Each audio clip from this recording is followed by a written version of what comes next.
पोटली जैसे जैसे चढ़ाते जाओगे ये घुटना बदलने की जरूरत नहीं पड़ेगी, डुकरिया ऐसी चलेगी। चक रहे और क्या कमरा भी है, शादी आई एक में 6 भरा। 6 इसलिए भरा तुम रात भर सत्संग करो, भजन करो, स्मरण करो, और जितना सत्संग का आनंद हो सकता है। अपनों के बीच में तो हमेशा रहते हो, पर दूसरे को एडजस्ट करना तो सीखो। जरा विचार करो, तुम अपने कमरे में दूसरे को एडजस्ट नहीं कर रही तो ऊपर जाएगी तो भोलेनाथ कैसे एडजस्ट करेगा? सोचो तो शरीर है, विचार तो करो।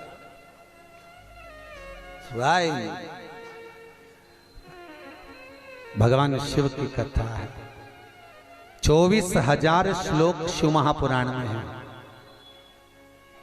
12 संहिता, और एक एक संहिता भगवान शंकर को समर्पित है। भगवान शिव 6 सूत्र शिव महापुराण के हैं कि शंकर को पाने के 6 सूत्र बताएं। पहला, मस्तक पर तिलक लगा दो, त्रिपुंड लगा दो, नहीं लगा सकते तो गले में रुद्राक्ष की माला पहन लो। इतना भी नहीं कर सकते, तीसरे नंबर का सूत्र है कि भगवान शंकर का मंत्र जाप कर लो, नमः शिवाय, ओम नमः शिवाय। ये भी नहीं कर सकते तो मंदिर में शंकर जी को 1 लोटा पानी चढ़ा दो, चौथा सूत्र। 5वां सूत्र है, इतना भी नहीं कर सकते तो किसी शंकर के मंदिर के पास में से निकल कर चले जाओ तो शंकर के मंदिर का शिखर का दर्शन हो जाएगा। शिखर दर्शनम सर्व पाप नाशनम, बस उतना भी बहुत है। ये 5। और 6ठे नंबर का सूत्र है, अगर इतना भी नहीं कर सकते तो पूरी जिंदगी में अगर 12 ज्योतिर्लिंग पर पहुंचकर शंकर की कथा को सुन लोगे तो फिर दूसरा जन्म नहीं होता। ये 6 सूत्र शंकर को पाने के हैं, भगवत भक्ति को पाने के हैं, भगवत रस तत्व को पाने के हैं। 6 सूत्र है, शंकर का अनुमोदन करें।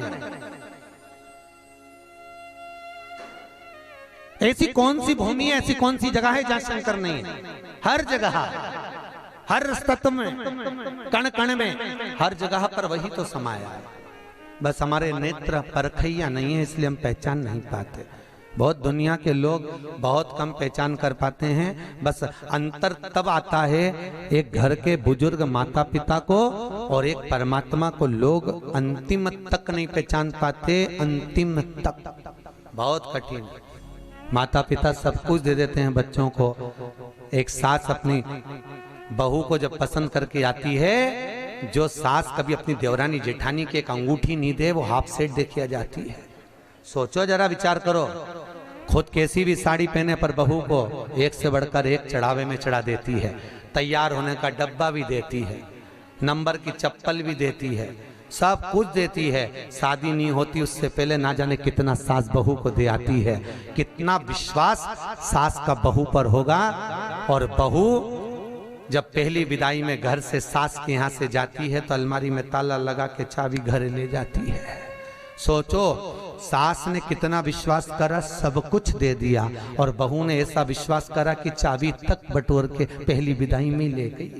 पहली विदाई क्यों? क्योंकि नंदे आई हैं, डोकरी निकाल के ना दे दे कच्छो। विश्वास कहाँ, भरोसा कहाँ, पूर्ण तक कहाँ है? भगवान शंकर की कथा कर रही है। 6 सूत्र में से अगर एक सूत्र भी भगवान शंकर का आपकी जिंदगी में आ गया तो जीवन का आनंद देने वाला हो गया। ध्यान देना, कन्यादान जो तुमने करा है उसका पुण्य तुम्हारे मरने से पहले हो सकता है कि समाप्त हो जाए।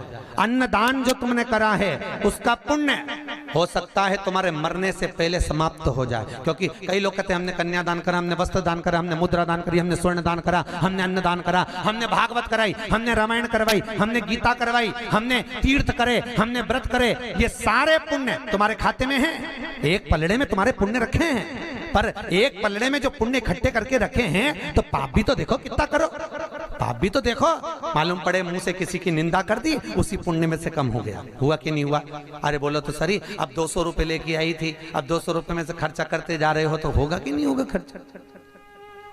थोड़ा गलत बोल दिया, पुण्य समाप्त हुआ। किसी को अपशब्द बोल दिए, पुण्य समाप्त हो गया। किसी के लिए गलत देख लिया, पुण्य समाप्त हो गया। किसी के लिए गलत सुन लिया, पुण्य समाप्त हो गया।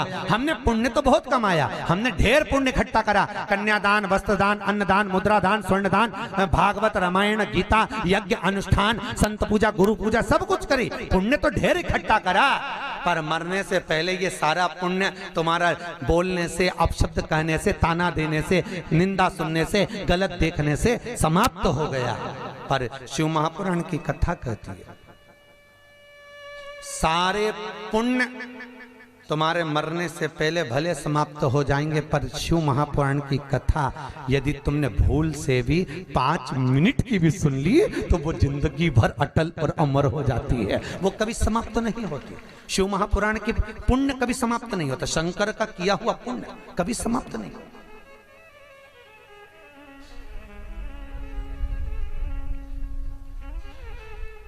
आज वो कोई कह रहा था, गुरुजी वो हम पोटलियां बना के लाए हैं तो एक एक मंदिर में पोटली चढ़ाए और कई चढ़ाए। हमने कहा लो, आए हो इतनी दूर तीर्थ करने के लिए, 5 रुपया 10 रुपया 2 रुपया करो, जो तुम्हारी मर्जी पड़े चढ़ाओ।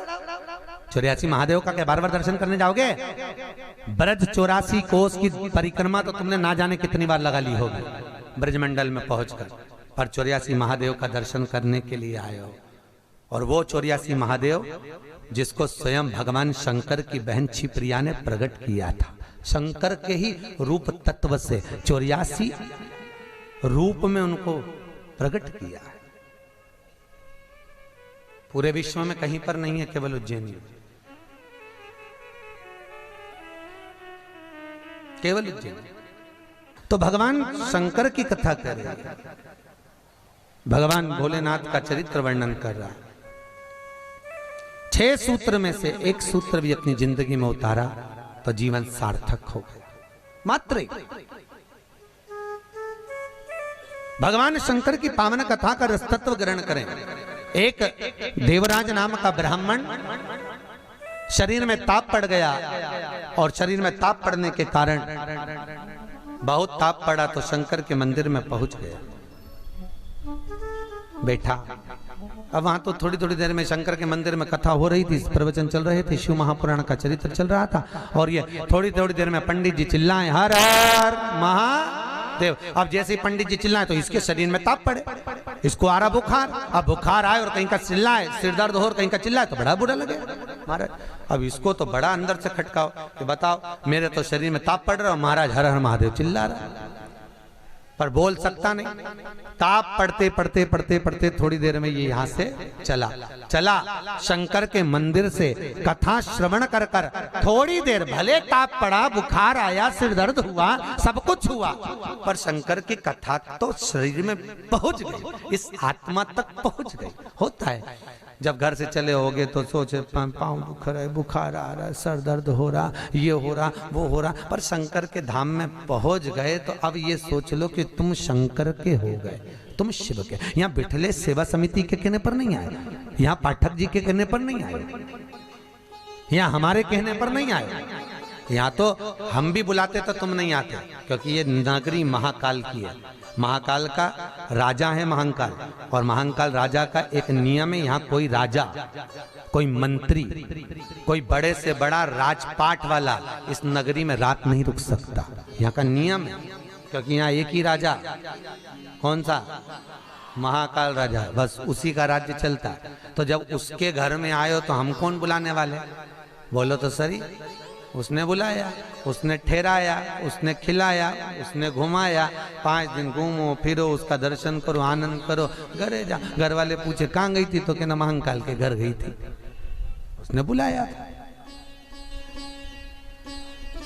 रामकृष्ण परमहंस जी से एक ने कहा, रामकृष्ण परमहंस जी से बोले, अरे रामकृष्ण परमहंस जी, हमने सुना है कि माता जगतजननी जगदम्बा शारदा भवानी माँ देवी आपसे बात करने के लिए आती हैं, आपसे मिलने के लिए आती हैं। रामकृष्ण परमहंस जी ने कहा, तो रामकृष्ण परमहंस जी, अगर देवी जी तुमसे मिलने आती हैं, देवी जी तुमसे बात करने आती हैं, जगदम्बा तुमसे मिलने के लिए आती है, तो रामकृष्ण परमहंस जी एक काम करो ना, एक आध बार माता जी को हमारे घर भी भेज दो। हंसी उड़ाने वाले तो कुछ भी बोल देते हैं, एक आध बार माता जी को हमारे घर भेज दो। रामकृष्ण परमहंस जी ने कहा ठीक है, एड्रेस बता दो, देवी जी को तुम्हारे घर भेज देंगे। बोलो एड्रेस क्या है? उस व्यक्ति ने कहा फलाना गली में, फलाना मोहल्ले में, ये वाले मकान में, इस नंबर में, इस जगह पर मैं रहता हूं। रामकृष्ण परमहंस जी ने कहा, स्वामी विवेकानंद के गुरु रामकृष्ण परमहंस जी कहते हैं, जो एड्रेस आपने दिया ये तो आपके घर का है, ये आपके घर का एड्रेस है, आपका एड्रेस दीजिए, आप कहाँ रहते हैं? उसको लगा मैं दुकान पे रहता हूं, तो हो सकता है दुकान का मांग रहा है, उन्होंने दुकान का एड्रेस दे दिया। रामकृष्ण परमहंस जी बोले ये तो दुकान का एड्रेस है, आप कहाँ रहते हो, आपका एड्रेस दो। तो रामकृष्ण परमहंस जी के शब्द सुने तो उस व्यक्ति ने कहा ये हमारा ही तो एड्रेस है। रामकृष्ण परमहंस जी बोले जिस घर का एड्रेस दिया वो तो घर का है, जिस दुकान का एड्रेस दिया वो तो दुकान का है, कि दुकान यहाँ है वो वहां घर है, तू कहाँ रहता है, तेरा एड्रेस बता, तू रहता कहाँ है? रामकृष्ण परमहंस जी के शब्द सुने, उसने चरण पकड़ लिया और रामकृष्ण परमहंस से पूछा आप बताओ कि मेरा निवास कहाँ है? रामकृष्ण परमहंस जी कहते हैं इस शरीर का आखिरी निवास तो शमशान है, मनुष्य वहां निवास करने वाला है। बस ये आत्मा परमात्मा के चरणों में रहे और शरीर आखिरी में वहां पहुंच जाता है, आखिरी में। बड़े आश्चर्य में लोग बताते हैं हम वहां रहते हैं, तुम नहीं रहते, तुम्हारा घर रहता है, तुम चले जाओगे घर में ही रह जाएगा, अभी तुम्हारा एड्रेस है फिर तुम्हारे बेटे का हो जाएगा। अरे बोलो तो, फिर बेटा गया पोते का हो जाएगा, पौता गया पर पोते का हो जाएगा, वो तो घर का पता है, तुम्हारा एड्रेस क्या है, तुम किस पते पे रहते हो?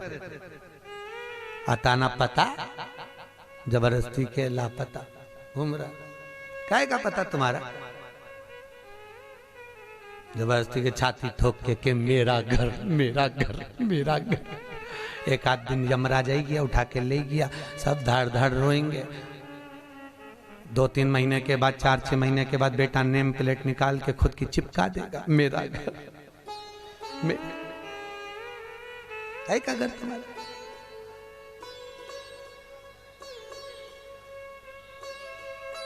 क्या कर?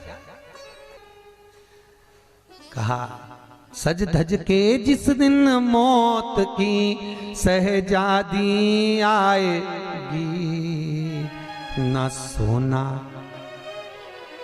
हमसे भी लोग कहते हैं गुरुजी तुम कथा वाचते हो, इतना सारा सोना मोना पहन के पहनते हो, तो हमने कहा जजमान लोग दें तो क्यों नहीं पहने? अरे बोलो तो दीजिए, कहीं करे कहीं बाद में जोड़ जोड़ के औलाद के देखे ना, है तो तुम्हारे पास भी, बस तुम भी जोड़ जोड़ के लाख कर में, अलमारी में लाख कर में, और एक आध दिन मर गई और सारा पड़ा की पड़ा रह गया, ऊपर जाके याद करेगी वाला हार तो पीना ही नहीं, फिर कहीं मतलब का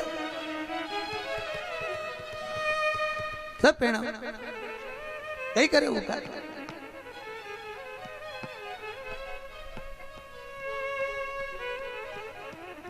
उसका करे क्या? जितनी साड़ी धरी है सब पहन लो जीजियों, बाद में किसी काम की नहीं, सब धरी ले जाए। ऊपर जाती जाती यमराज सेकेगी, नीली वाली तो पहन ही नहीं थी, अभी पीको लगवाई थी, एक बार फिर से छोड़ दे वंश मोर, फिर से छोड़। भगवान भी यमराज भी कहेगा चल ऊपर चल, अब कहीं नहीं पहने, ले गया वही करे। खूब जोड़ा, आखिरी में यही छोड़ा, और फिर इतना बड़ा फोटो टंगा, उनमें प्लास्टिक के फूल की माला, और वो भी पंखा में माला यूं हिले, पंखा में माला हिले और डोकरी फोटो में स्माइल दे।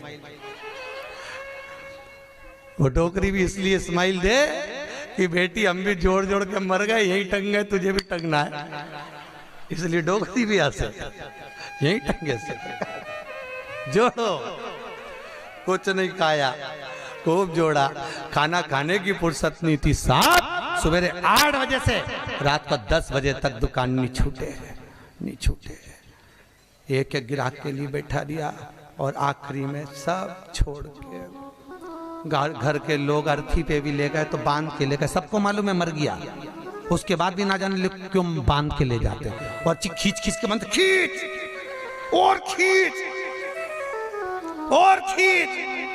अरे सबको मालूम है मर गया, कोई भगेगा थोड़ी ना, काय को खींच, हल्की बल्कि बांध दो, ले जाना तो है नहीं, और खींच खींच के बांधी, क्योंकि इनको डर इस बात का लग रहा है उठ के भग गया, अब उनको तो कुर्सी भरना, उसकी जगह दूसरे को ले गया तो इसी को ले चलो, जैसे कहा करो उसका क्या। सज धज के जिस दिन मौत की शहजादी आएगी, न सोना काम आएगा न चांदी। छोटा सा तू कितने बड़े अरमान हैं तेरे, मट्टी का तू सोने जैसा मान है तेरे। मेरे को नहीं जानते, मेरे को नहीं पहचानते, अरे भेरू तुझे तो सब जाने, मेरे को नहीं जानते। मट्टी का तू सोने जैसा मान है तेरे, मट्टी की काया एक दिन मट्टी मिल जाएगी, न सोना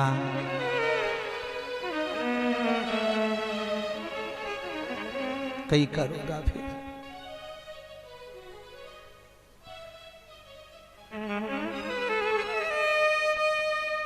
गीता वाटिका गीता प्रेस में कथा बाची, क्या 3-4 साल हो गए गीता प्रेस गीता वाटिका।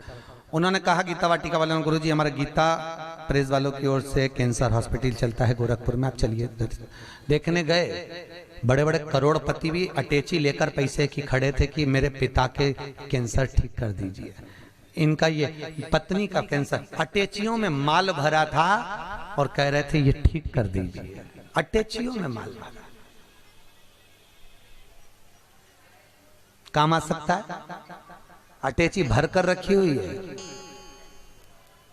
पर शिव महापुराण की कथा कहती है जहां पर औषधि भी काम नहीं करती वहां पर शिव की करुणा काम कर जाती है और कृपा बरसा देती है। शिव की कृपा, शंकर करुणा करता। तुम एक बार विश्वास रखो उस शिव पर, उस शंकर पर। देवराज ने प्राणों को त्यागा, प्राणों को त्यागा तो भगवान शंकर के धाम में चले गया, क्योंकि भले 5 मिनट की भी कथा सुनी हो, चलते चलते भी अगर शिव महापुराण तुम्हारे कानों में पड़ गई हो, चलते चलते भी अगर तुम्हारे कानों में एक शब्द भी शंकर की कथा का मिल गया हो, तो वो शंकर की कथा कभी छिन्नित नहीं होती, वो शंकर से मिला देती है। शंकर से, शिव से मिला। देवराज मोक्ष पा गए। फिर अगला चरित्र सुनाया एक बिंदुक नाम का ब्राह्मण जिसकी धर्मपत्नी का नाम था चंचुला देवी। बिंदुक जो भी लाता वो चंचुला को लाकर देता। क्यों देता? क्योंकि पति का नाम केवल पति है, पर पत्नी का नाम धर्म पत्नी है। पति कुछ भी कमाई कर कर लाएगा वो अपनी धर्म पत्नी को देगा, क्योंकि ये धर्म में लगाती रहेगी। अगर ये मेरी कमाई को धर्म में लगाएगी तो मुझे भी वैकुंठ तक तो ले ही जाएगी। ये धर्म पत्नी है, धर्म पत्नी।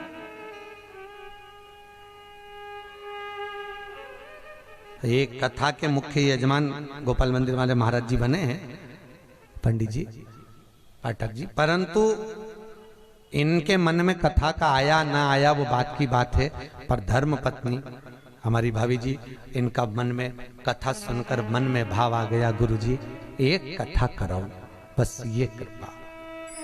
जिंदगी में एक बार शिव महापुराण, फिर ठाकुर जी की जो मर्जी, भोलेनाथ की जो, पर शिव पुराण तो करा लो।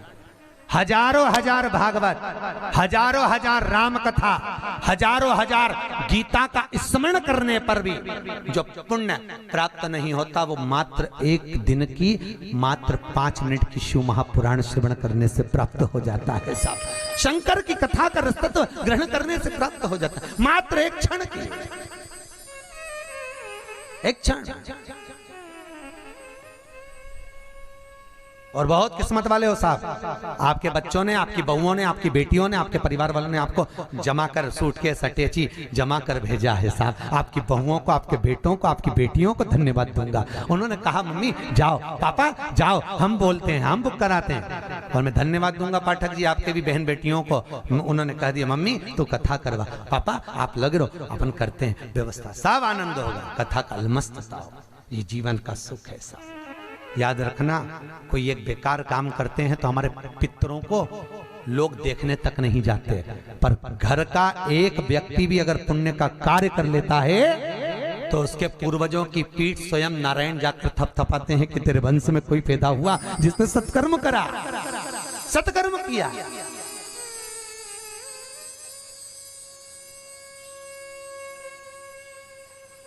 पुण्यता।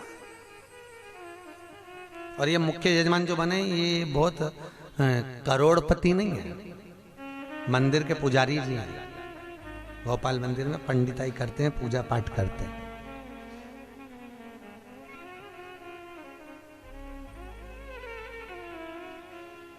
उसमें भी शायद मेरे हिसाब से, मेरी सोच से तो 3-4 हजार रुपये महीना कुछ मिलता होगा।